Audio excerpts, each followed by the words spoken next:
Natuloy na yung outing namin sa beach sa Infanta, Quezon. Umalis kami ng 10:30 ng gabi sa bahay, nakarating kami sa Quezon ng 2:15 ng madaling araw. Nagising nga ako dito ng 6 AM ng umaga. At paggising ko ay ginising ko na rin si Ian para makapagpainit kami ng tubig at makapagtimpla kami ng kape. Para paggising nga din ng mga kasama namin ay may mainit na tubig na. Ang sarap gumising sa umaga kapag ganito yung makikita mo. Dito nga pala si Ian nagsiga ng apoy para magluto kami. Plano nga sana namin kagabi na pagdating sana namin dito sa beach ay magbo-bonfire kami. Kaya lang wala pang available na kahoy nung pagpunta namin.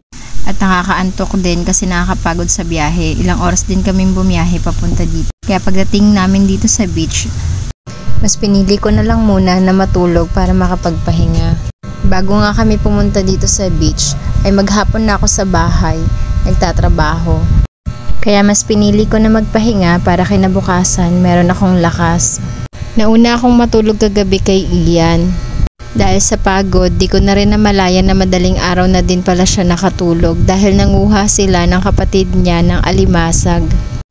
Pagising nga namin kanina ay pinakita niya sa akin yung mga nahuli nila ng kapatid niya ng alimasag. Nagulat ako at namangha kasi first time kong makakita ng ganito na nakukuha lang sa tabi-tabi ng dagat na hindi ginagamitan ng lambat o ng pamingwit. Maganda nga dito sa beach na to. At dahil nga August ngayon at hindi naman summer, wala ka talagang nakikitang naliligo sa beach. Isa sa nagustuhan ko dito sa Infanta, Quezon ay yung tubig nila. Sobrang linaw ng tubig dito at hindi makati sa balat. At yung mga bato dito, maging malalaki man siya pero hindi siya nakakatusok ng paa. Yun nga lang, syempre dagat to, i-expect na natin na meron ding mga ibang nilalang na naninirahan dito. Katulad na lang ng mga sea urchins. Dahil nga, nung lumusong ako sa dagat ay hindi ako nagsuot ng tsinelas ko. Kaya natusok yung paa ko ng isang klase ng sea urchins. At si Ian naman, dahil na-explore niya yung dagat ay natusok yung kamay niya ng hindi namin alam na isda. Isa lang ang mapapayo ko sa mga pumupunta ng beach. Magsuot po kayo ng mga proper attire ng panligo ng dagat para maging prepared din po kayo at maging handa. Malapit nga rin pala sa fishport itong pinagliguan namin kaya kung mapapansin nyo sa video ko na merong mga bangka na pangisda sa paligid. Meron nga din palang alagang aso dito yung may-ari ng resort. At kahit kakakita pa lang niya sa amin ay mabait na sila agad sa amin. Ang galing lang at dahil lang aamo nila. Nagumpisa na pala kami magluto ni Ian dito ng pagkain. Si Ian ang nagsaing dahil sa aming dalawa, siya yung may experience at siya yung magaling magluto ng maraming bigas. Inaalalayan niya nga at inaalagaan ng apo yung sinasaing niya para hindi ito mahilaw. Isa-isa nang nagigising yung mga kasama namin. At dahil mahilig sila sa volleyball, ayan nag-set up sila ng net ng volleyball. At naglaro na rin sila at habang kami nag-aasikaso ng mga pagkain para mamaya ay wala nang isipin. Ganon din na para tuloy-tuloy yung enjoyment namin sa pagligo.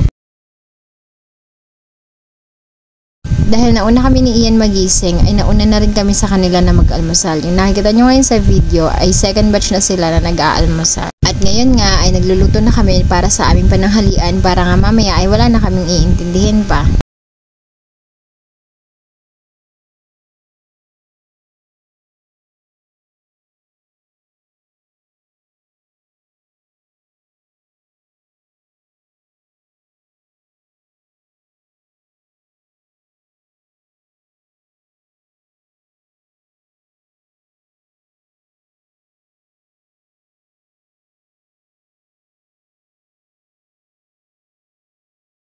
Ayan, nag-ihaw nga lang pala ako dyan ng bangos at ng yempo. Pagkatapos ko nga na maluto yung bangos tsaka yung yempo, ay inihain ko na siya sa lamesa at ganyan yung ginawa ko para nang sa ganun ay wala nang iintindihin mamaya. At kahit mapagod nga kami sa pagligo ay at least nakaprepare na lahat yung pagkain. Pagkatapos ko nga magluto at maghain ng aming pagkain, ay kinuhanan ko sila ng picture para nang sa ganun magkaroon naman kami ng mga remembrance. Kinabukasan nga nang nakauwi na kami sa bahay ay naisipan ko ulit na i-document ito. Sabi nga ni Ian dito, kumukuha na naman daw ako ng video. Inilutan ko nga si Ian kasi sabi niya masakit daw yung katawan niya. Syempre, nanay ako at asawa, kaya obligasyon ko na gawin ito. 4:30 pa lang pala na madaling araw ay gising na ako. Dahil nasikaso ko yung babaunin ni Ian para sa trabaho. Not knowing na gabi pa pala yung pasok niya kasi nung chinat niya si Sir kagabi, ay hindi naman ito nasabi kung anong oras siya papasok ngayong araw. Pero thankful ako kasi tinawagan ulit siya ni Sir na 1 PM daw yung pasok niya. Pero at least nakaluto na ako at pinabaon ko yun sa kanya. Sabi nga ni Ian, medyo masama daw yung pakiramdam niya. Pero hindi namin alam kung saan nanggagaling yung masamang pakiramdam niya. Kung doon ba sa natusok na kamay niya o sadyang pagod lang siya dahil sa biyahe at sa activities namin kahapon. Tapos yung biyahe at puyat papunta sa dagat. Pero kahit ano't ano pa man na mangyari, tuloy pa rin ang buhay. Nawa ay kaawaan siya ng Diyos at pagalingin na siya sa kanyang nararamdaman. Actually, yung puyat nakaka-drain naman talaga. Naninibago lang din siguro yung katawan niya. Pagkatapos ko na nga pala siyang hilutan, ay nais ko yung hihigaan niya sa taas para maligpit ko yung higaan namin. Dahil plano ko ngayon ay maglaba ng mga ginamit namin sa beach at para may ayos na rin yung mga ibang gamit na naiwan namin. Nakalat nung umalis kami ng bahay. 1 week nga pala bago yung swimming namin ay nag-decide nga ako na bumili ng malet para magamit namin sa outing at hindi na kung ano-ano pa yung bag na ginagamit namin at maraming klase pa ng bag. Para isang lagay na nga lang sa maleta at isang bitbita na lang para hindi masyadong makalat. At isa pa, hindi mo na kailangang magbitbit dahil may gulong ito. Itong nabili ko nga palang maleta ay hindi na-expand yung handle niya. Meron kasing mga maleta na kahit 7 kilos lang siya at 20 inches ay na-expand yung handle niya. Naka 360 degree na nga rin pala yung gulong nito. Sa online shop ko nga pala siya nabili. Kung gusto nyo rin ng ganitong maleta, check nyo na lang dyan sa comment section. Actually, sinubukan ko lang naman tong maleta na to kung maganda talaga siya. Or kung ano ba yung itsura niya. Dahil bibilihan ko si Grace din ng maleta. At sa amin dalawa na mag-asawa para pa sa pag-uwi namin sa Iloilo.